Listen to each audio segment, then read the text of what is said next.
Cherished banking secrecy is now under threat. In the ongoing battle against tax evasion, EU finance ministers have agreed to put pressure on the non-member state to share its banking data with the Union. And Swiss banks aren't the only ones who may have to sacrifice the privacy of some of the world's wealthiest people. RT's Katie Pilbeam offers some insight. So what do we know about Switzerland then? Well, the mountainous country sells tasty chocolate, it's home to some of the finest watches, and it's a great place to ski. But when it comes to its banking sector, well, that's when it all starts getting a little bit secretive. And for nearly 100 years, this secrecy attracted some of the world's mega rich to the country.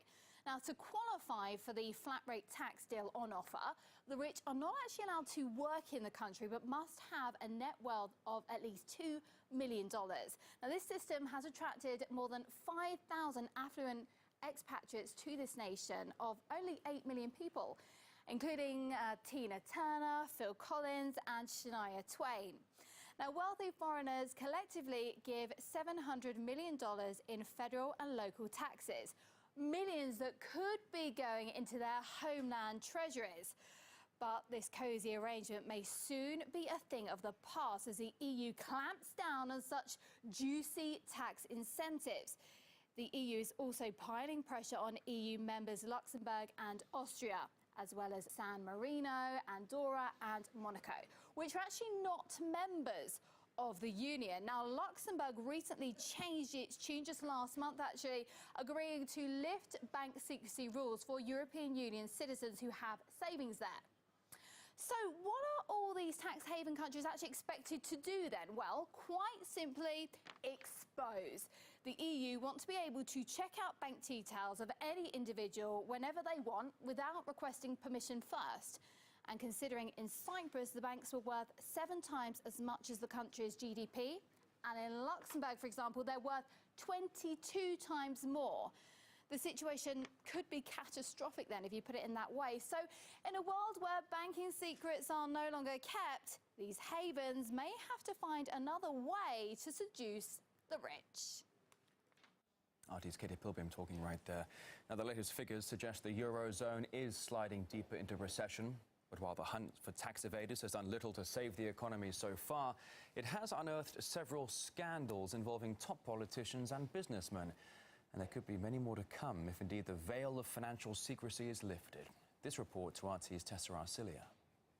Because of this increased efforts from EU leaders and the pressure being piled on them, there have been a couple of scandals that had arisen over here. One of them in France, which involves Jérôme Cahuzac. He's the former budget minister who had to step down from his position because he had lied about having an offshore account and is also under investigation for possible tax fraud. Now, over in Germany, another prominent figure who is the boss of one of the world's biggest football clubs, Bayern Munich, also admitted to being involved in tax fraud and is under investigation. So as efforts increase among leaders, we can possibly expect some more big names to come out as such. Now, also recently, we know that there has been a massive leak of data to the International Consortium for Investigative Journalists. Now, this data includes the name of some of the world's wealthiest people, the politicians, oligarchs, very public figures, which reveal a lot of their wealth parked in various offshore accounts in the world. Now, journalists have been sifting through this information, but so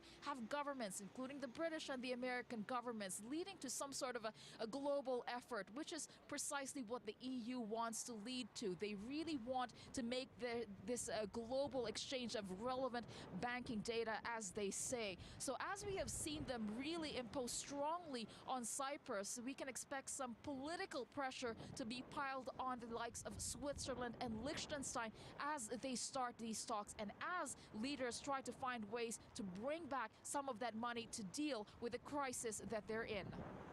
RT's Tessa Arcilia there. In the meantime, investor Jim Rogers, he spoke to my friend Bill Dodd. He said that instead, perhaps, of trying to crack tax havens, EU leaders should address the real problems, like their own unchecked spending habits.